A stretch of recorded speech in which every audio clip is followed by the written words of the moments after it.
नमस्कार, मैं हूं आपके साथ सोनिया चौहान। टोटल टीवी पर आप सभी का स्वागत है। चलिए बुलेटिन की शुरुआत करते हैं एक बड़ी खबर के साथ। बड़ी खबर आपको बता दें, दिल्ली एनसीआर की हवा लगातार हो रही खराब। दिल्ली एनसीआर में आज लागू होगा ग्रैब 2 और कई तरह की गतिविधियों पर रहेगा प्रतिबंध। बड़ी जानकारी आपको दे रहे हैं और ऐसे में बढ़ते प्रदूषण को लेकर पाबंदी रहेगी और ऐसे में कई तरह की गतिविधियों पर भी पाबंदी रहेगी। दिल्ली एनसीआर की हवा लगातार खराब हो रही है। दिल्ली एनसीआर में आज से लागू होगा ग्रैब 2 और कई तरह की गतिविधियों पर रहेगा प्रतिबंध। बढ़ते प्रदूषण के स्तर के मद्देनजर लगी पाबंदी। बड़ी जानकारी आपको दे रहे हैं। दिल्ली एनसीआर की हवा लगातार खराब हो रही है। दिल्ली एनसीआर में आज से लागू होगा ग्रैब 2 और कई तरह की गतिविधियों पर रहेगा प्रतिबंध और बढ़ते प्रदूषण के स्तर के मद्देनजर पाबंदी लगी है। बड़ी जानकारी आपको दे रहे हैं। दिल्ली एनसीआर की हवा लगातार हो रही खराब और दिल्ली एनसीआर में आज से लागू होगा ग्रैब 2। कई तरह की गतिविधियों पर प्रतिबंध रहेगा। बढ़ते प्रदूषण के स्तर के मद्देनजर ये पाबंदी लगी है। दिल्ली एनसीआर की हवा लगातार हो रही खराब और दिल्ली एनसीआर में आज से लागू होगा ग्रैब 2। कई तरह की गतिविधियों पर रहेगा प्रतिबंध और बढ़ते प्रदूषण के स्तर के मद्देनजर पाबंदी रहेगी। लगातार दिल्ली एनसीआर की हवा जो है वो खराब श्रेणी में है और ऐसे में दिल्ली एनसीआर में आज से लागू होगा ग्रैब 2।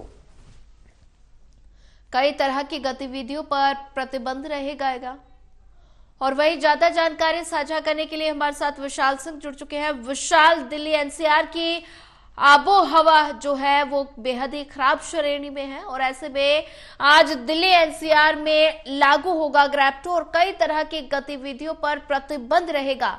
कौन कौन सी वो गतिविधियां हैं जिन पर प्रतिबंध रहेगा? जी सोनिया, बिल्कुल। दिल्ली में जो है ग्रैब 2 वो आज सुबह से 8 बजे से लागू हो जाएगा, जी। क्योंकि लगातार जो एयर क्वालिटी इंडेक्स है उसमें बढ़ोतरी दर्ज की जा रही थी, लेकिन और जो दिल्ली सरकार के तमाम कोशिशें थे प्रदूषण को रोकने के लिए वो विफल होते हुए दिखाई दे रहे थे। इसी जी। कारणवश सीएक्यूएम जो कि है central air quality management board ने जो ये फैसला लिया है आज से ग्रैब 2 को लागू कर दिया है, जिसमें काफी सारी चीजें जो है प्रतिबंधित रहेगी। काफी सारी गतिविधियों पर पाबंदी रहेगी। उनमें से सबसे जो महत्वपूर्ण है वो है 10 से साल से पुरानी जो डीजल की गाड़ियां हैं या फिर 15 साल से पुरानी जो पेट्रोल की गाड़ियां हैं उनको दिल्ली की सड़कों पर चलाने पर पूरी तरह से पाबंदी रहेगी। और अगर कोई ऐसा चलाता हुआ पाया जाता है तो उस पर जो है कार्रवाई की जाएगी। जी। साथ ही साथ जो डीजल से चलने वाले जनरेटर हैं उन पर भी पाबंदियां रहेगी और खुले में कूड़ा जलाना या फिर कचरा जलाना, बायोगैस जलाना, इन सब पर भी पाबंदियां होगी। और ऐसा कोई करता हुआ कोई पकड़ा जाता है तो उस पर कार्रवाई भी की जाएगी। साथ ही साथ अब जो है इसमें लोगों को प्रेरित किया जाएगा कि आप इलेक्ट्रिक व्हीकल्स का ज्यादा प्रयोग करें, हाइब्रिड व्हीकल्स का प्रयोग करें और जो रेड लाइट होती है तब अपनी गाड़ी ऑफ कर दें, क्योंकि इसकी मुहिम भी कल हमने देखा गोपाल राय ने जो है वो चालू करी है, रेड लाइट ऑन गाड़ी ऑफ की। अब धीरे धीरे जो है दिल्ली पूरी तरह से ग्रैब 2 को जो अपनाने के लिए तैयार हो चुकी है, लेकिन प्रदूषण के स्तर में कमी आती है या नहीं ये अभी देखना होगा, क्योंकि दिवाली बेहद नजदीक है और दिवाली के आसपास प्रदूषण का स्तर और ज्यादा बढ़ने की उम्मीद जताई जाती है। अगर आज की भी बात करें तो मंगलवार की सुबह जो है सेंट्रल दिल्ली में एयर क्वालिटी इंडेक्स 252 से भी जो है पार पहुंच चुका है, जो कि शाम ढलते ढलते 400 तक पहुंच जाता है। जी। अब देखना रहेगा कि ग्रैब 2 के जो नियम लागू हैं उनसे कितना असर पड़ता है एयर पोल्यूशन। जी विशाल सिंह, अगर बात की जाए तो बढ़ते प्रदूषण से लगातार बच्चे और बुजुर्ग लगातार प्रदूषण की चपेट में आ जाते हैं। ऐसे में अगर बात की जाए तो स्वास्थ्य विभाग किस तरह से अलर्ट है और अगर बात की जाए तो हमारे दर्शकों को आप क्या कुछ बताएंगे कि क्या क्या सावधानियां जो है दर्शकों को बरतनी चाहिए?